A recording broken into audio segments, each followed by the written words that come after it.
সম্মানিত দর্শক, অনেকের প্রশ্ন থাকে, অনেক পেশেন্টই আমাদের কাছে জানতে চান যে ওপিজি বা দাঁতের এক্স-রে কেন দেয়া হয়? এক্স-রে ছাড়াই কি ডক্টর কাজ করতে পারে না?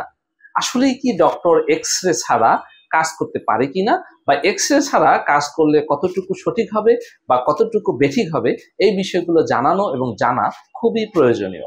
আর এই প্রয়োজনীয় জিনিস জানার জন্যই আজকে আমাদের সাথে উপস্থিত হয়েছেন ফরাজি ডেন্টাল অ্যান্ড রিসার্চ সেন্টারের সম্মানিত মানবিক ডাক্তার, খুব সুদক্ষ চিকিৎসক ডক্টর আনিকা সালসাবিল। আমরা ডক্টর আনিকা সালসাবিল ম্যাডামের থেকে জানবো ওপিজি সংক্রান্ত বিভিন্ন গুরুত্বপূর্ণ বিষয়।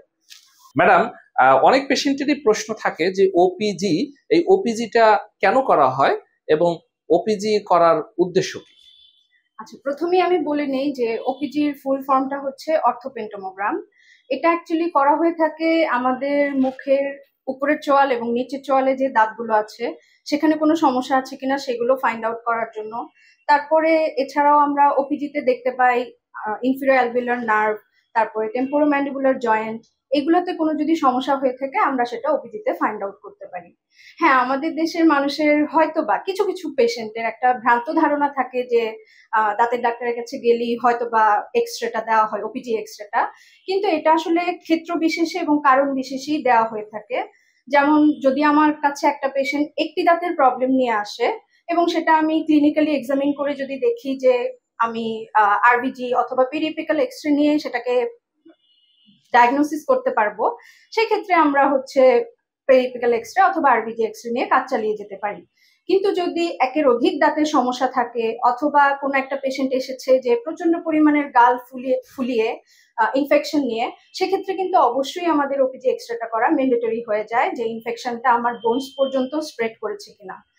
আর এছাড়াও আমরা ওপিজি এক্সরেটা করে থাকি বিভিন্ন ধরনের ইনফেকশন অথবা অ্যাবসেস, টেম্পোরোম্যান্ডিবুলার জয়েন্টের ডিসলোকেশন হয়েছে কিনা সেটা ফাইন্ড আউট করার জন্য, অথবা আমাদের জতে কোনো রকমের সিস্ট অথবা টিউমার আছে কিনা সেটা দেখার জন্য কিন্তু আমরা ওপিজি এক্সরেটা সাজেস্ট করে থাকি পেশেন্টকে।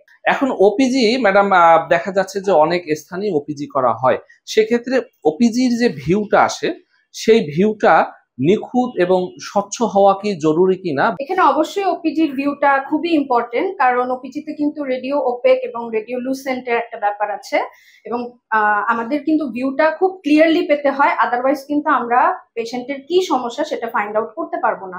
এক্সরে বা ওপিজি করার প্রয়োজন বোধ করেন বা আপনার ডক্টর যদি সাজেস্ট করেন, আপনি নির্দ্বিধায় নিঃসংকোচে আমাদের ফরাজি ডেন্টাল অ্যান্ড রিসার্চ সেন্টারের বনশ্রী প্রধান শাখা, উত্তরা শাখা এবং মিরপুর শাখার যে কোনো এক শাখা থেকেই আপনি ওপিজি করতে পারবেন, কারণ আমাদের প্রত্যেকটি শাখাতেই উন্নত মানের প্রযুক্তি সম্পন্ন আধুনিক ওপিজি মেশিন বিদ্যমান। আমরা চেষ্টা করি মানুষের রোগকে সঠিকভাবে নির্ণয় করে অভিজ্ঞ ডক্টরের মাধ্যমে সেই রোগকে নির্মূল করা এবং মানুষের রোগমুক্ত জীবন নিশ্চিত করা। নিশ্চয়ই মহান আল্লাহ তাআলা আমাদের সাথেই আছেন। We care, Allah কিউর।